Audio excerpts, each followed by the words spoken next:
The morning sun peeked through the curtains as Amara opened her eyes. Today was the day before her wedding, and her stomach fluttered with a mix of excitement and nerves. She reached for her phone, scrolling through her to-do list one more time. Everything seemed to be in order, but Amara was a planner by nature. As a surgeon, she was used to thinking 3 steps ahead. "You're doing it again?" came a sleepy voice beside her. Michael rolled over, his dark hair sticking up in all directions. "I can hear you thinking from here." Amara smiled and put her phone down. "Just making sure we haven't forgotten anything. The tent is up, the caterers are confirmed, your parents arrive at the airport in 2 hours, and my mom has been cooking since dawn." Michael counted off on his fingers. What could possibly go wrong? Amara threw a pillow at him. "Don't jinx it." They'd been planning this backyard wedding for months. When Michael had first suggested using his family's property, Amara had been hesitant. The neighborhood was, well, not very diverse. But the sprawling yard with its old oak trees and the view of the small lake beyond was undeniably beautiful. And it meant so much to Michael's parents, who had hosted countless family gatherings there over the decades. After breakfast, they drove to the airport to pick up Amara's parents. Her father, tall and dignified in his turban, emerged from the arrival gate first, followed by her mother in a colorful salwar kameez. Seeing them made everything feel real. They were really doing this, blending their lives, their families, their traditions. "Beta!" her mother called out, hurrying forward to embrace her. "Let me look at you. The bride-to-be." The drive back to Michael's family home was filled with chatter about the wedding plans, the guests who were flying in, and all the little details that still needed attention. "We're going to have both ceremonies, right?" Amara's father asked from the back seat. "The Sikh ceremony in the morning and then the Chinese tea ceremony?" "Yes, Dad," Amara assured him. "We're honoring both traditions. Michael's mom even learned how to make proper chai." Michael smiled at the road ahead. "And I've been practicing my Punjabi, though I'm pretty sure I still sound terrible." Arriving at the house, they found Michael's parents in full preparation mode. His father was stringing lights in the trees while his mother directed a small army of aunts and cousins who were arranging tables and chairs. "Amara." Michael's mother rushed over, wiping her hands on her apron before pulling Amara into a tight hug. "And you must be Mr. and Mrs. Singh. We're so happy you're here." The two families had met only twice before, once when Michael and Amara had announced their engagement, and again during a brief visit 6 months ago. But watching them, now greeting each other warmly, switching between English, Punjabi, and Mandarin, Amara felt a wave of relief. This could work. They could make this beautiful blended family work. While the parents got acquainted, Amara and Michael slipped away to check on the backyard preparations. The transformation was even more stunning than Amara had imagined. Colorful fabric draped between trees, creating a canopy over the seating area. Flowers in rich reds and golds, colors significant to both their cultures, adorned every surface. The mandap for their Sikh ceremony stood on one side of the yard, adorned with marigolds and roses. "It's perfect," Amara whispered, squeezing Michael's hand. "Just wait until you see it at night," he replied. "When all the lights are on, it looks magical." As they stood admiring the setup, Amara felt a prickling sensation on the back of her neck. She turned to see an elderly woman watching them from over the fence. Her thin lips were pressed into a tight line, her narrowed eyes moving critically over the decorations. "Oh," Michael said, noticing where Amara was looking. "That's Mrs. Whitman. She's lived next door forever." "Should we go say hello?" Amara asked uncertainly. Michael hesitated. "Maybe later. She can be a bit old-fashioned." But before they could move away, the woman called out, "Quite a production you've got going on there." Michael plastered on a smile and led Amara toward the fence. "Hi, Mrs. Whitman. Yes, the wedding's tomorrow. This is Amara, my fiancée." The old woman's gaze lingered on Amara's face, then moved to her brightly colored kurta. Was all she said. "It's nice to meet you," Amara offered politely. "You know, this used to be such a quiet neighborhood," Mrs. Whitman said, ignoring Amara's greeting. "Now with all these changes, who knows what's next?" Michael's grip on Amara's hand tightened. Well, we should get back to helping our families. Big day tomorrow. As they walked away, Amara could feel the woman's eyes boring into her back. What did she mean by changes? She asked quietly. Michael sighed. Don't mind her. She says stuff like that sometimes. She's from a different generation. But Amara knew exactly what the old woman had meant. She'd heard similar comments before, veiled in polite language but sharp as knives underneath. During her medical residency, from patients who requested another doctor, from real estate agents who mysteriously had no properties to show them in certain neighborhoods, even from fellow doctors who expressed surprise at her excellent English, despite the fact she was born and raised in Boston. Back at the house, the buzz of activity continued. Guests began arriving, cousins, aunts, uncles, friends from medical school. The sound of laughter in multiple languages filled the air. Amara's parents had brought traditional clothes for the wedding party, and there was much amusement as Michael's cousins tried on colorful kurtas for the first time. In the kitchen, Michael's mother was teaching Amara's mother how to fold dumplings, while Amara's father engaged Michael's father in a spirited discussion about cricket versus baseball. Watching them, Amara felt her earlier unease about Mrs. Whitman begin to fade. Later that evening, as the rehearsal dinner wound down and guests departed to hotels or to sleep in various corners of the house, Amara found a quiet moment with her mother in the kitchen. "Are you happy, Beta?" her mother asked, helping Amara clean up the last of the dishes. "So happy, Mom," Amara replied. "Michael is everything I could have wanted." Her mother smiled, but there was a hint of worry in her eyes. "And his family? They treat you well?" "They're wonderful," Amara assured her. "They've welcomed me completely." "And this neighborhood?" her mother pressed, glancing toward the window. "I noticed the neighbor watching earlier. Not very friendly, that one." Amara sighed. "One grumpy neighbor can't ruin this for us, Mom. Everything else is perfect." Her mother squeezed her hand. "You always see the best in people. Just like your father." That night, as Amara tried to sleep in the guest room, Michael had been banished to his old childhood bedroom for the night before the wedding. She found herself thinking about Mrs. Whitman again. There had been something in the old woman's eyes that bothered her, not just disapproval, but something closer to disgust. She pushed the thought away. Tomorrow was her wedding day.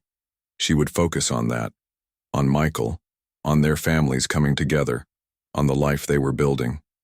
One narrow-minded neighbor couldn't take that away from them. Outside, the wind rustled through the oak trees, making the strings of light sway gently.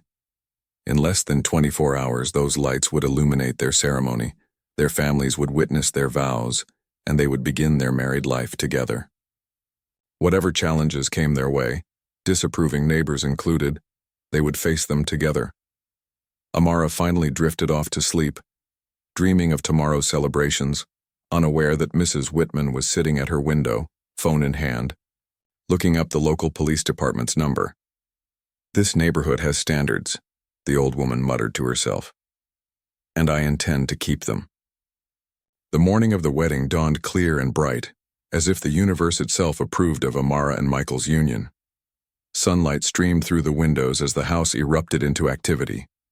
Relatives rushed about with flowers and decorations. The caterers arrived to set up their stations, and somewhere in the mix, Amara's phone wouldn't stop buzzing with well wishes from friends who couldn't make it. "You need to start getting ready," her cousin Priya insisted, practically dragging Amara away from helping with the table arrangements. "The makeup artist will be here in 20 minutes. Amara allowed herself to be led upstairs to the guest room that had become wedding central.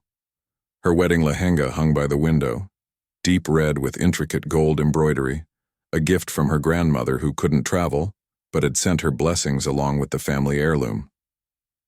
"Have you seen Michael?" "This morning?" Amara asked as Priya helped her into a robe. "He's been banished to the pool house with his groomsmen," Priya laughed. "His mother is very strict about traditions, both yours and theirs." The next few hours passed in a blur of activity. The makeup artist worked her magic, transforming Amara with subtle touches that enhanced her natural beauty. Her mother and aunts helped her into the heavy lehenga, adjusting the pleats just so. Her father appeared at the doorway, looking both proud and a little teary-eyed. "My little girl," he said softly. "Dad, I'm 32 and a surgeon," Amara reminded him with a smile. "Still my little girl," he insisted, coming to place the tika on her forehead. "Your mother and I are so proud of you. This Michael, he's a good man." "The best," Amara agreed. Downstairs, guests had begun to arrive. The sounds of greetings in multiple languages drifted up through the open window. Amara peeked out to see the backyard filling with color. Her relatives in traditional Indian outfits, Michael's family in red and gold as a nod to Chinese wedding customs, and friends in their finest attire. A small string quartet played a fusion of Indian and Chinese melodies, the music weaving through the crowd like a thread connecting their two worlds. The mandap stood ready, adorned with fresh flowers and draped in rich fabrics. On the other side of the yard, a traditional Chinese tea ceremony setup awaited its turn. "It's time," Priya announced, checking her watch. "The priest says the auspicious hour is approaching." Amara took a deep breath. This was it.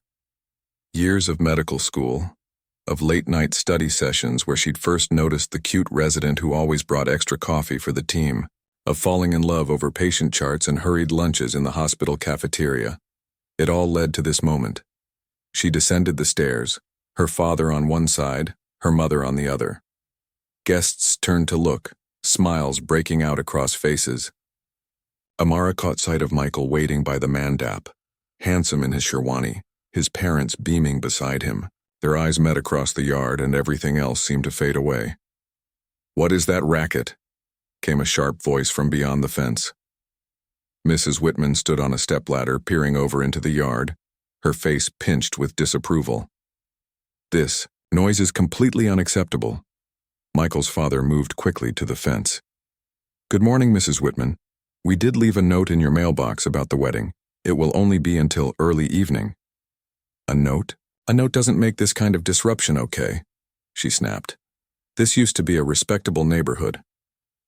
Amara's heart sank. This was the last thing they needed today. Her father squeezed her hand reassuringly. "Don't worry, Beta. Some people are simply determined to be unhappy." The priest signaled that it was time to begin. As Amara made her way toward the mandap, she tried to put Mrs. Whitman out of her mind. This was her day, hers and Michael's. Nothing would spoil it.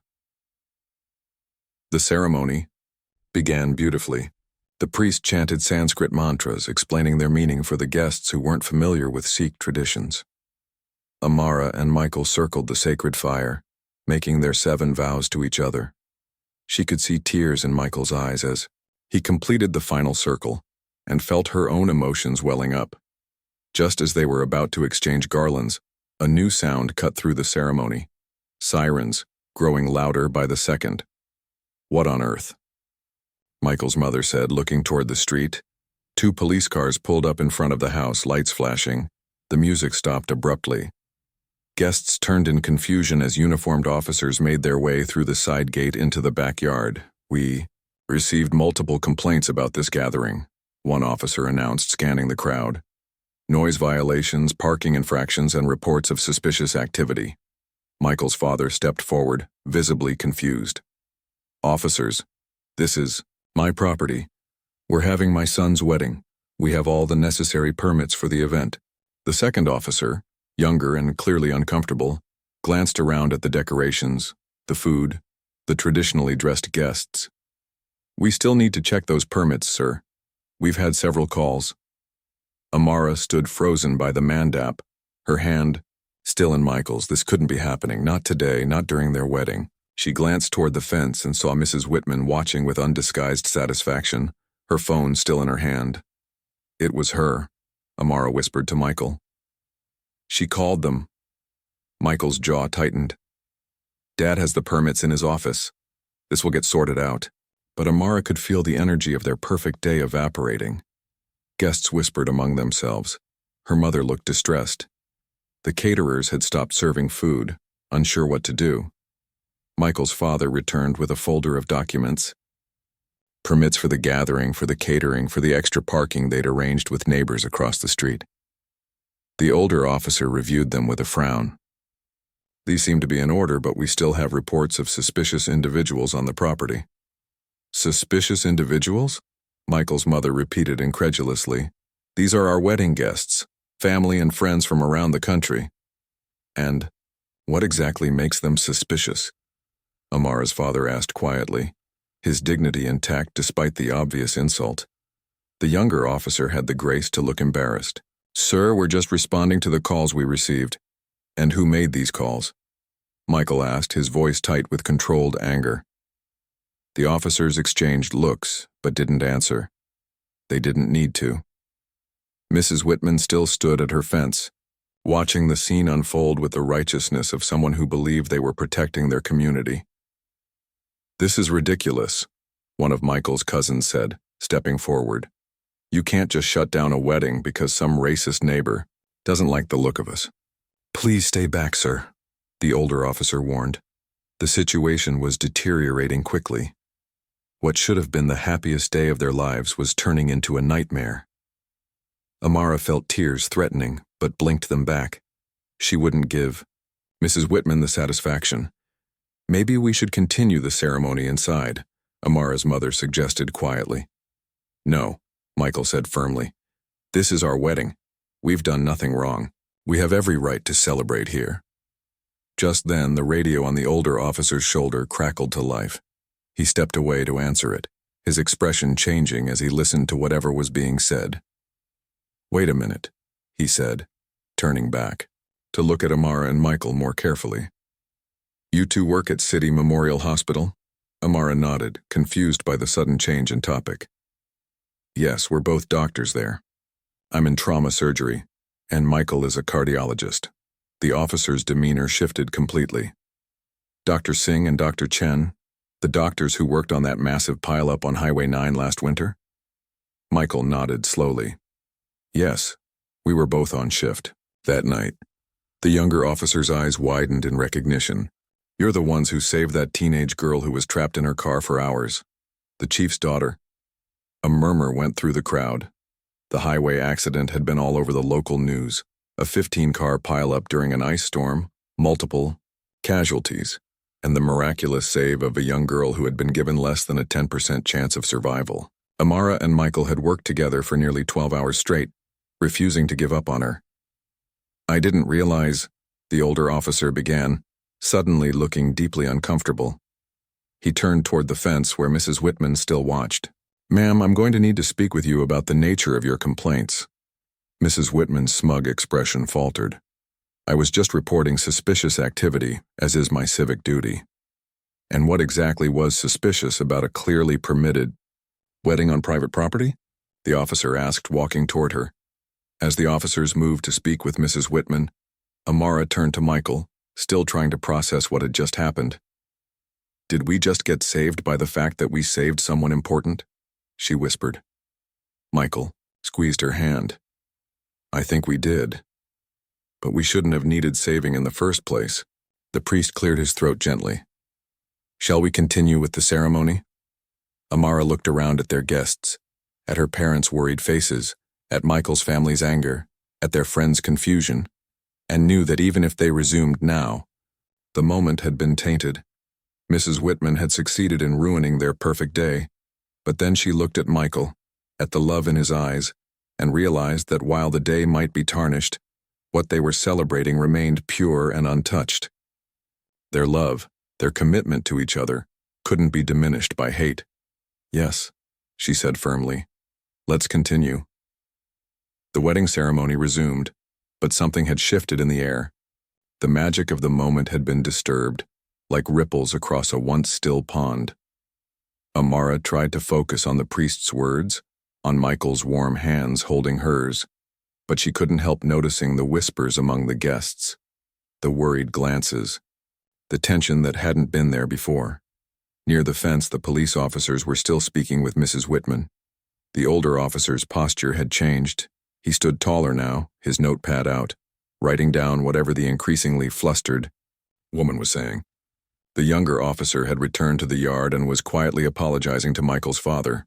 "We're required to respond to all calls," he explained, his voice low. "But this was clearly inappropriate." Michael's father nodded stiffly.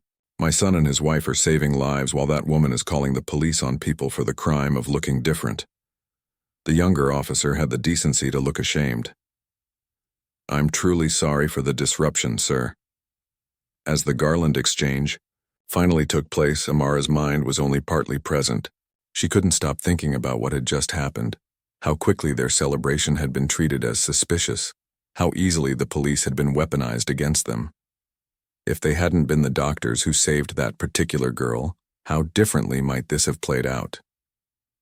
The ceremony concluded with less joy than it had begun, though everyone tried their best to recover the festive mood. The caterers resumed serving food, the musicians began playing again, and conversations slowly picked up around the yard. But Amara noticed how her relatives stayed closer together now, how Michael's family seemed more protective, how the natural mingling from earlier had given way to separate clusters. "Don't let her win," Michael whispered as they moved toward the area set up for the tea ceremony. "This is still our day." Amara squeezed his hand in response. He was right. She wouldn't let Mrs. Whitman's prejudice steal their joy. The traditional Chinese tea ceremony was about to begin when another police car pulled up outside. This time guests barely tried to hide their irritation. What now? Hadn't they been through enough? But the man who stepped out of this car was different. He wore a formal police uniform with a chief's insignia, and his face was serious but not hostile as he made his way into the backyard. Beside him walked a teenage girl, moving carefully with the help of a cane, her long dark hair pulled back from a face that still showed faint scars. A hush fell over the gathering. Amara's heart skipped a beat as she recognized the girl, Lily Robinson, the teenager they'd fought so hard to save after she was pulled from the wreckage of her crushed car. The last time Amara had seen her, Lily had been unconscious, hooked up to more machines than she could count, her survival hanging by a thread. "Dr. Singh, Dr. Chen," the police chief said, approaching them with his hand extended. "I apologize for interrupting your wedding day." Michael shook his hand, clearly confused. "Chief Robinson, this is unexpected. I received a call from my officers about what happened here," he explained. "When they mentioned your names, I had to come immediately. My daughter insisted on coming too." Lily stepped forward, her movement slow but determined. "You probably don't recognize me when I'm not bleeding all over your operating room," she said with a small smile. Amara couldn't help herself. She moved forward and carefully embraced the girl. "Lily, you look amazing. We've wondered how you were doing." "I'm alive because of you two," Lily said simply. "Dad told me what happened here today. I couldn't believe it." Chief Robinson's expression hardened slightly as he glanced toward the fence where Mrs. Whitman was still being questioned. "Rest assured, this situation will be addressed appropriately. Making false reports to the police is a serious matter." One of Amara's uncles stepped forward. "With all due respect, Chief, this goes beyond false reports. This was clearly motivated by prejudice." The chief nodded gravely. "I'm well aware, sir, and that makes it even more serious." Lily touched Amara's arm gently. "I'm so sorry your wedding was disrupted, but I'm really glad I finally got to thank you both in person." "Would you like to stay?" Michael asked impulsively. "We were just about to start the tea ceremony. There's plenty of food." The chief looked surprised, but Lily's face lit up. "Can we, Dad? Please?" For the first time since the police had arrived, Amara felt the knot in her chest begin to loosen. Perhaps this day could be salvaged after all. Perhaps something good could come from Mrs. Whitman's attempt to ruin their wedding. "We'd be honored," the chief said after a moment. "If you're sure we wouldn't be intruding." "The more the merrier," Michael's mother declared, stepping forward to guide them to seats. "Any friend of my son and daughter-in-law is welcome here." As the tea ceremony began, Amara noticed a small crowd gathering outside the fence. Neighbors, drawn by the police cars and sirens, had come to see what was happening. Most watched with simple curiosity, but a few had moved to Mrs. Whitman sighed, speaking to her in low, urgent voices. One older man seemed to be arguing with her, his hands gesturing emphatically. The tea ceremony proceeded with Michael and Amara serving tea to their elders, receiving blessings and gifts in return. It was a beautiful tradition, symbolizing respect for family and the joining of two bloodlines. When they reached Michael's grandmother, the elderly woman took Amara's hands in hers. "Family is family," she said in her heavily accented English. "No matter what color, what language. You are our daughter now." Tears sprang to Amara's eyes. After the ugliness of Mrs. Whitman's actions, the simple acceptance felt like a balm. As the ceremony concluded, Chief Robinson approached them again. "I've spoken with my officers and I'll be having a conversation with Mrs. Whitman myself. This kind of behavior cannot be tolerated in our community." "What will happen to her?" Amara asked, surprised to find she felt a flicker of concern for the old woman despite everything. "That depends partly on you," the chief replied. "If you wish to press charges for harassment and filing a false police report, that's your right." Michael and Amara exchanged glances. The thought of prolonging this ordeal, of court dates and statements, held little appeal. "I don't think we want that," Michael said slowly. "But we don't want this happening to anyone else either." The chief nodded. "I understand. There are other ways to address this. Community service, mandatory diversity training. Rest assured, there will be consequences." As the afternoon progressed, something unexpected began to happen. The neighbors who had gathered to watch didn't drift away as the excitement died down. Instead, several approached the fence hesitantly, asking if they could join the celebration. They brought hastily wrapped gifts, bottles of wine, plates of homemade cookies, peace offerings from a community that seemed genuinely dismayed by what had happened. "We've lived next door for 5 years and never even introduced ourselves," admitted one middle-aged woman as Michael's father welcomed her in. "When we saw what happened, well, it made us realize we haven't been very good neighbors." By evening, the backyard had transformed yet again.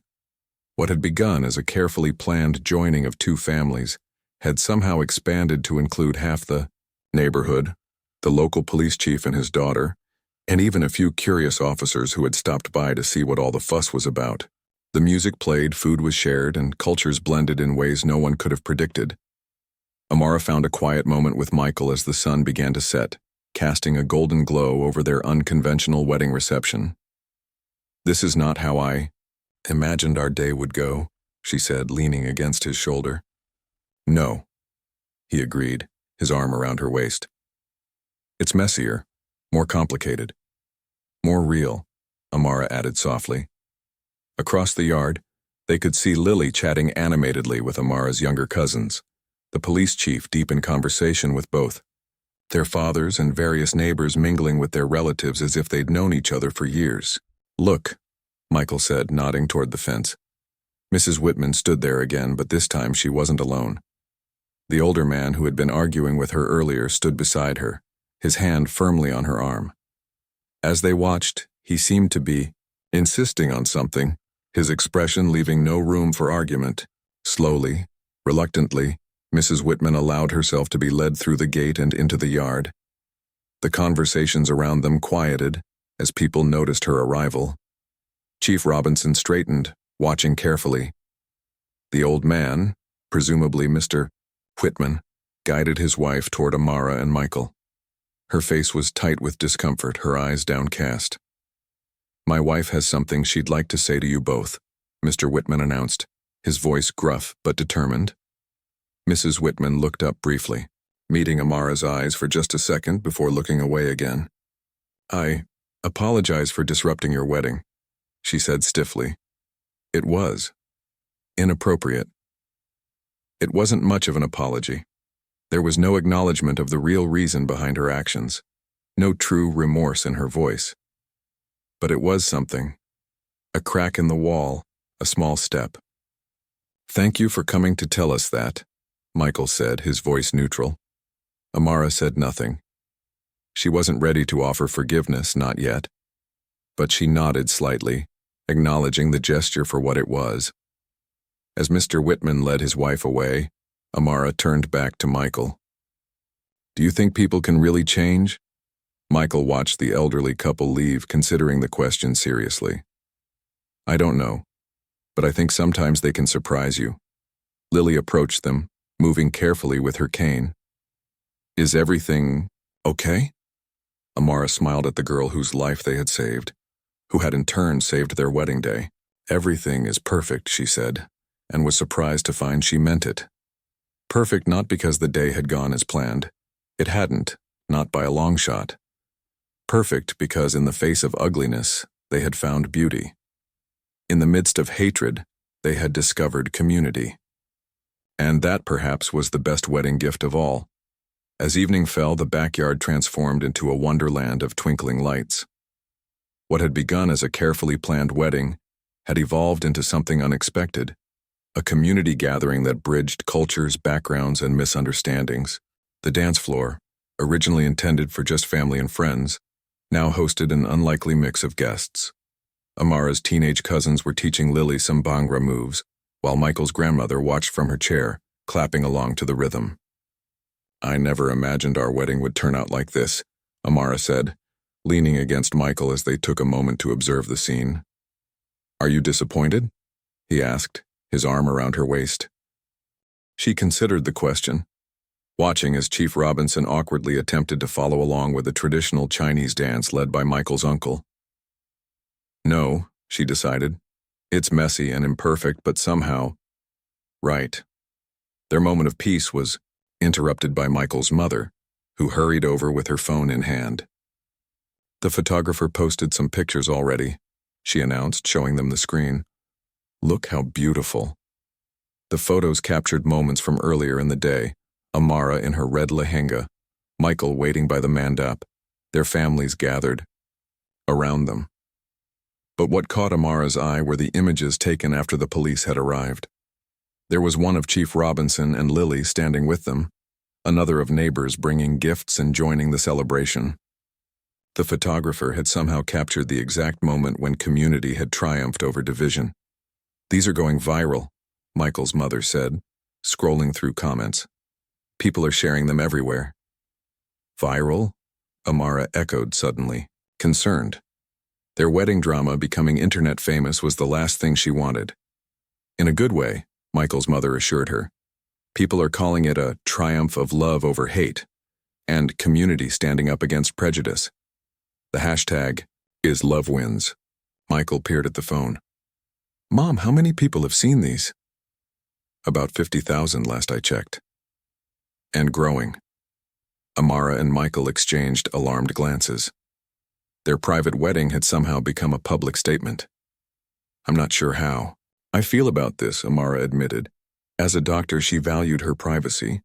The thought of becoming some sort of social media symbol made her deeply uncomfortable. Before they could discuss it further, Chief Robinson approached them, his daughter beside him.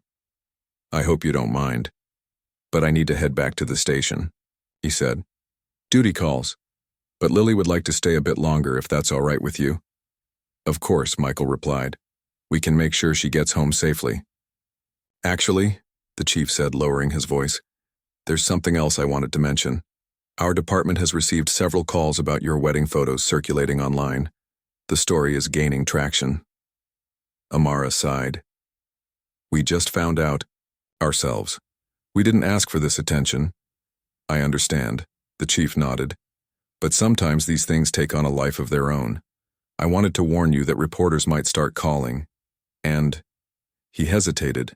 And, Michael prompted, Mrs. Whitman's name and address have been identified by people online. There's been some talk of protests at her house. Amara felt a chill despite the warm evening. That's not what we want. We just wanted to have our wedding in peace. I know, the chief replied. But the story has struck a chord. People are tired of seeing this kind of prejudice go unchallenged. After he left, Amara and Michael found a quiet corner to talk. The celebration continued around them, but now there was a new worry clouding their special day. What should we do? Amara asked. I don't want to become the face of some internet movement, but I also don't want Mrs. Whitman to be harassed, despite what she did. Michael ran a hand through his hair, a habit when he was thinking deeply. Maybe we can release a statement? Ask people to respect everyone's privacy? Would that even help at this point? Their conversation was interrupted by Priya, who rushed over with her own phone. Have you seen what's happening? Your wedding is trending, and look, there's a news van pulling up outside right now. Sure enough, through the fence they could see a white van with a local news logo parked on the street. A reporter and cameraman were setting up equipment. This is getting out of hand, Michael muttered. His father joined them, looking concerned. Son, there are reporters asking to speak with you and Amara. What do you want me to tell them? Michael looked at Amara, silently asking for her input. She took a deep breath, thinking. Maybe we should talk to them, she said finally. If we don't, they'll just make up their own version of events. At least this way we can try to control the narrative. Are you sure? Michael asked. Once we do this, there's no going back. Amara wasn't sure at all, but she nodded anyway. Let's just get it over with. They asked for a few minutes to prepare, then walked together to meet the reporters who had gathered at the front of the house. There were more now. 3 different news outlets had arrived, and several neighbors stood watching from their yards, phones held up to record. Dr. Singh, Dr. Chen, the first reporter began as cameras started rolling. Your wedding has become a symbol of resistance against racism in our community. How do you feel about that? Amara glanced at Michael, who gave her a supportive nod. She stepped forward. We're doctors, not activists, she began carefully. Today was supposed to be about celebrating our love and the joining of our families. We never intended to make a statement or become a symbol of anything. But you must have feelings about what happened, another reporter pressed. About your neighbor calling the police on your wedding? Michael joined in. Of course we have feelings. We were hurt and angry. But what matters more is what happened afterward, how our community came together, how people showed up for us, including Chief Robinson and his daughter, whom we treated after her accident last year. And what about Mrs. Whitman? A third reporter asked. There are calls on social media for protests at her home. Do you support that? Absolutely not, Amara said firmly. We don't condone any harassment or attacks on Mrs. Whitman. What she did was wrong. But responding with more hatred isn't the answer. Then what is the answer? The first reporter asked. Amara hesitated, aware that whatever she said next might be quoted and shared thousands of times. She thought of Mrs. Whitman's reluctant apology, of the neighbors who had joined their celebration, of Lily dancing with her cousins. The answer is connection, she said finally. The answer is getting to know your neighbors as people, not as stereotypes. The answer is community. Michael squeezed her hand, adding, We're not interested in punishment or public shaming. We're interested in growth and healing. That's what we do as doctors, and that's what we believe in as people. As they finished speaking, a commotion near the edge of the gathering caught their attention. Mrs. Whitman and her husband had emerged from their house, looking alarmed at the news vans and crowd. Several reporters immediately turned their cameras in that direction. Please, Amara called out. Leave them alone. That's not what this is about. But the media machine had been set in motion. Reporters moved toward the Whitmans, questions flying. Mr. Whitman tried to shield his wife, who looked smaller and more fragile than she had earlier. Without thinking, Amara walked across the lawn toward them. Michael followed close behind. Mrs. Whitman isn't taking any questions, Amara announced, placing herself between the elderly couple and the reporters. Please respect their privacy. The reporters looked confused. But she's the one who called the police on you, one said. Why are you protecting her? Because that's who we are, Michael replied simply. Mrs. Whitman stared at Amara, genuine surprise in her eyes. Why would you do this, she whispered. After what I did? Because revenge isn't healing, Amara told her quietly. And I'm a healer before anything else. The reporters were eating it up, cameras rolling to capture this unexpected moment of reconciliation. But Amara wasn't doing it for the cameras, she was doing it because it felt right. Would you like to come back to the celebration? Michael asked the Whitmans. There's plenty of food left. Mr. Whitman looked ready to accept, but Mrs. Whitman shook her head. "I don't think I'm ready for that," she admitted. "But, thank you." It was a small moment, but Amara sensed something had shifted. Not a dramatic transformation. Mrs. Whitman hadn't suddenly shed a lifetime of prejudice, but a crack in the wall, a possibility. As they walked back to their wedding party, the reporters followed, throwing more questions their way. But Amara and Michael had said what they needed to say. Now they just wanted to return to their families, to the celebration that had been interrupted but not ruined. Inside the backyard, the party continued. Someone had set up a projector against the side of the house, and now the wedding photos were being displayed as a slideshow. Guests oohed and awed at particularly beautiful shots, laughed at candid moments, and fell silent at the images that captured the day's drama. Lily hobbled over to them as they rejoined the party. "That was amazing what you just did," she said. "Standing up for the very person who tried to ruin your wedding." "I don't know if it was amazing or just exhausting," Amara admitted with a tired smile. "It was both," Michael decided, putting an arm around each of them. "Now, can we please just enjoy what's left of our wedding day?" As if on cue, the music changed to a slow, romantic song. Michael led Amara to the center of the dance floor for their first dance as a married couple. Their families gathered around, smiling through happy tears. For a moment, it was just the two of them swaying together under the stars and twinkling lights. "So," Michael murmured into her ear, "not exactly the wedding day we planned." "No," Amara agreed, resting her head on his shoulder. "It was harder, messier, more meaningful." She thought about it, about the hurt of Mrs. Whitman's prejudice, the shock of the police arrival, the unexpected turn when Chief Robinson and Lily appeared, the community that had rallied around them, and finally, their own choice to protect the woman who had tried to ruin their day. "More meaningful," she agreed. "And maybe that's what marriage is really about. Not just the perfect moments, but how we handle the imperfect ones together." As the song ended, their guests applauded. The night was growing late, but no one seemed ready to leave. This wedding had become something larger than just a ceremony. It had become a statement about who they were as people, about the community they wanted to build, about the world they hoped to create together. And as Amara looked around at the diverse gathering, different ages, races, backgrounds, even the police officers who had stayed to celebrate with them, she realized that perhaps Mrs.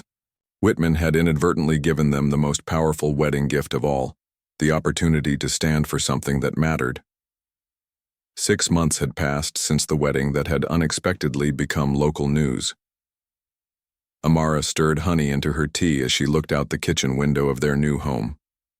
The morning sun filtered through the trees, casting dappled shadows across the small garden they'd started. It wasn't much yet, just a few vegetables and herbs, but it gave her joy to nurture something from seed to harvest. "Have you seen my blue tie?" Michael called from upstairs. "The one with the little pattern?" "Check the second drawer," she called back. "I think I put it there after the laundry." Their life had settled into a comfortable rhythm. Work at the hospital, evenings together, weekends spent fixing up their new home. It was the ordinary life they'd dreamed of, though the path to get here had been anything but ordinary. The wedding video had indeed gone viral, just as they'd feared. For weeks afterward, they'd received messages from strangers, mostly supportive, occasionally hostile. Several news outlets had asked for interviews, which they'd politely declined.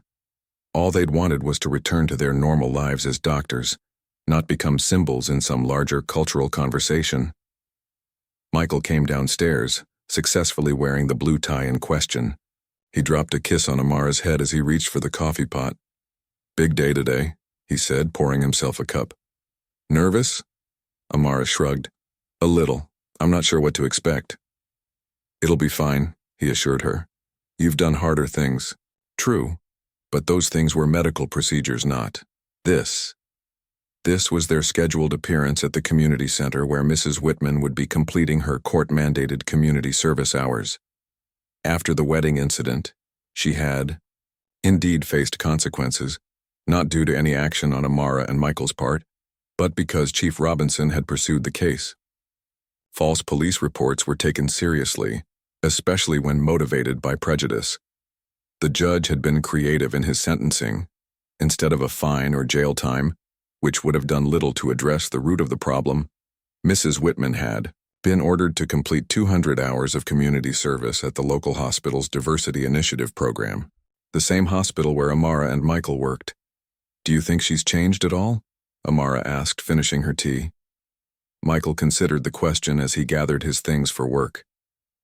"People don't change overnight, but sometimes they can take small steps in a better direction." They drove to the hospital together, as they did most days. The community center was in the East Wing, a bright space filled with educational displays and meeting rooms. It hosted cultural events, language classes for medical staff, and programs designed to better serve their diverse patient population. Today, Mrs. Whitman would be giving a presentation about what she'd learned during her community service. It was the final requirement of her sentence, and for some reason, Amara couldn't quite explain, she had felt compelled to attend. When they arrived, the room was already half full. Hospital staff, community members, and a few familiar faces from their neighborhood filled the seats.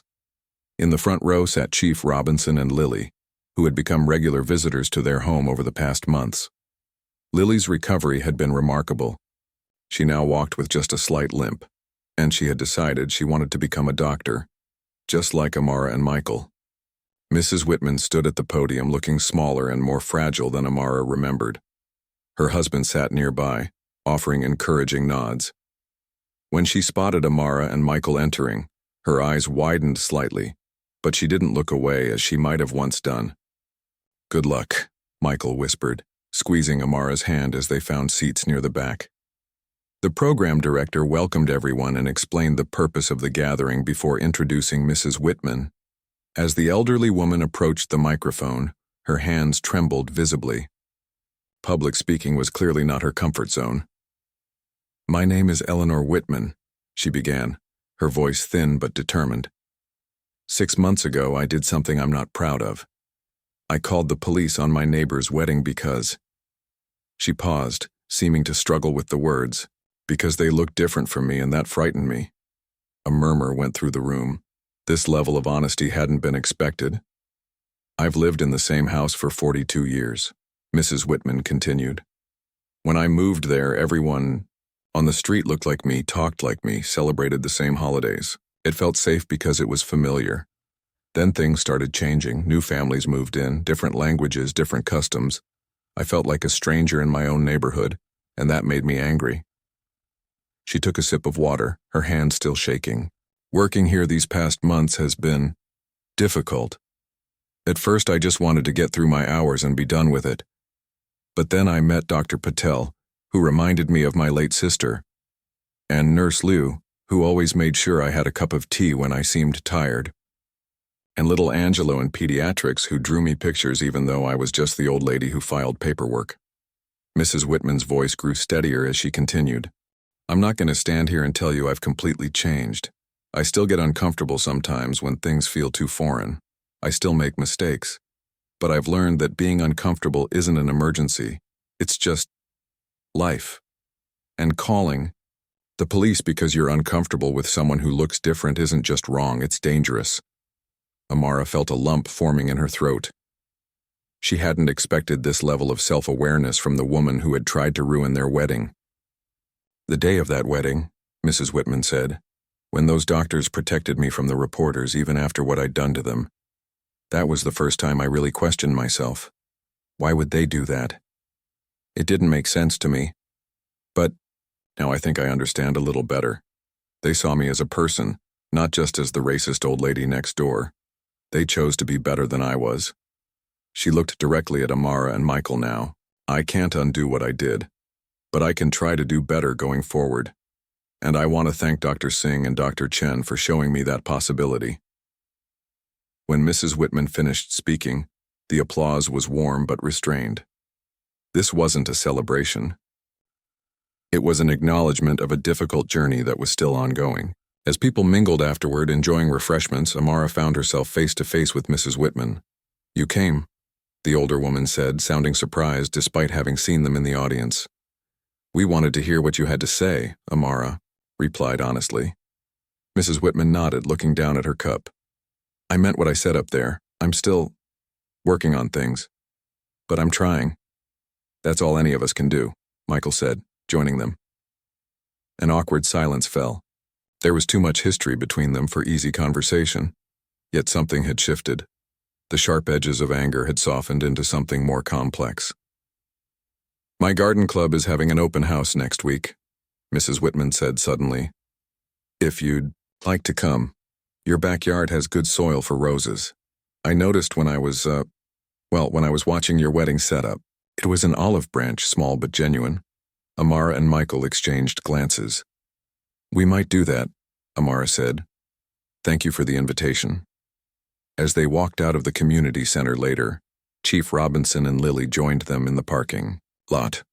That was unexpected, the chief said. What did you think? I think people are complicated, Michael replied. And change is hard but possible. Lily, now 17 and applying to colleges with pre-med programs, looked thoughtful. Do you think she really means it? Or is she just saying what she's supposed to say? Probably a bit of both, Amara admitted. Real change takes time, but recognizing the need for it is a first step. That evening, as they sat on their back porch watching the sunset, Amara thought about the strange journey of the past 6 months. Their wedding story had eventually faded from public attention as new viral moments took its place. But in their community, small changes continued to unfold. The neighborhood association, previously dormant, had been revived with a focus on inclusion. The annual block party now featured foods from every culture represented on their street. And Mrs. Whitman, though still sometimes awkward and uncertain, had begun to venture beyond her comfort zone in small but meaningful ways. I got a call from the hospital board today, Michael said, interrupting her thoughts. Oh? What about? They want to expand the community outreach program. Apparently our wedding story gave them some ideas about building better connections between the hospital and the neighborhoods we serve. Amara smiled. So something good came from all that drama after all? Several good things, Michael corrected, placing his hand gently on her belly where the smallest bump had just begun to show. Including this one. They had found out about the pregnancy just last week. A new life representing both their heritages, growing in a world that was far from perfect, but perhaps moving, however slowly, in the right direction. Should we tell our neighbors? Amara asked. Have a little announcement party? All the neighbors? Michael asked, eyebrow raised. Even Mrs. Whitman? Amara considered this. Yes, she decided. Even Mrs. Whitman. You're a better person than I am, Michael said with a small smile. No, I'm not, Amara replied. I just know that holding on to anger hurts me more than it hurts her. And I don't want to bring that energy into our child's life. As the sun dipped below the horizon, casting the garden in golden light, Amara thought about the world their child would be born into. It wasn't a perfect world. There would still be people like Mrs. Whitman, whose fear of difference led to harmful actions. There would still be moments when their family would face prejudice because of how they looked or where they came from. But there would also be neighbors who showed up with food and support when needed. There would be colleagues who valued their skills as doctors above all else.